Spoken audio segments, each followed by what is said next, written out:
President Trump, in his absolutely wonderful State of the Union speech last week, declared that, quote, America was founded on liberty and independence, not government coercion, domination, and control. President Trump also warned us that, quote, here in the United States, we are alarmed by new calls to adopt socialism in our country tonight. We renew our resolve that America will never be a socialist country, adding, we are born free and we will stay free.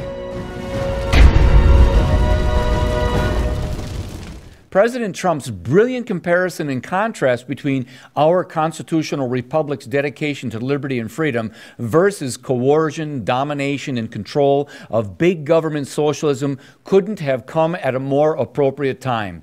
Now more than ever, the Democrat Party from California to Maine has been infested with hardcore socialists driving the federal government and its corrupt swamp state bureaucracy into a very dangerous level of fanatical statism. These Democrat socialist worshippers of central government, driven by a so-called social justice demands of wealth confiscation and bizarre utopic schemes, if successful, would destroy America's middle class and put millions of Americans on a destructive highway to indentured servitude at the mercy of Uncle Sam.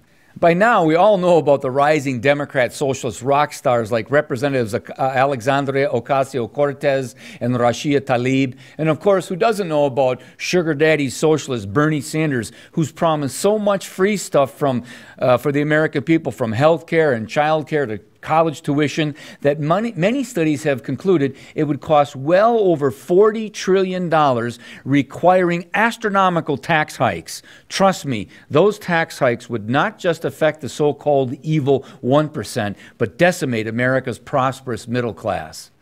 But that is not all. Last week, Democrat Senator Ed Markey, along with co-sponsors Ocasio-Cortez and presidential candidate Senator Kamala Harris, have introduced a radical socialist manifesto invoking FDR's New Deal, where they say it is the duty of the federal government to create a Green New Deal.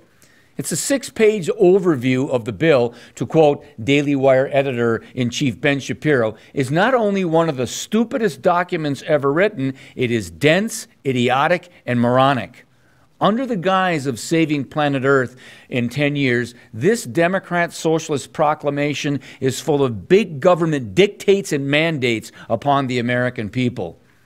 It is a discombobulation of nonsensical pie-in-the-sky monstrosity that calls for the elimination of fossil fuels, every combustion engine vehicle, nuclear power plants, airplanes, and believe it or not, farting cows.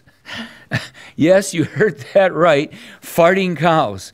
In the Green New Deal, Democrat talking points, they say this: we're to set a goal to net zero rather than zero emissions in 10 years because we aren't sure that we're going to be able to fully get rid of farting cows and airplanes that fast, end quote.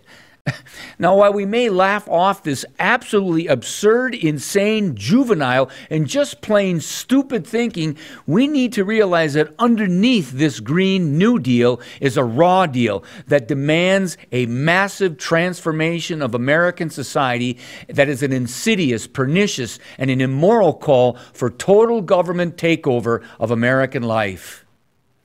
This Democrat Socialist Green New Deal is in reality a reflection of how the Democratic Party has been hijacked by those who, through a series of meaningless measures of so-called climate change, would gradually transfer private property, industry, and the means of production to government control. This control would require, off the hardworking backs of the American people, the largest expenditure in the history of the United States. The very last sentence of the Green Raw Deal reveals their true intent, as it promises to, quote, provide high-quality health care, housing, economic security, and clean air, clean water, healthy food, and nature to all. My fellow Americans, lovers of this great country, when the Democratic Socialist state promises heaven on earth, it will most certainly create slavery and hell on earth. And always remember what President Trump's admonition was in the State of the Union. We are born free, and we will stay free. I am Dr. Jake Jacobs, and we'll see you next time on One Nation.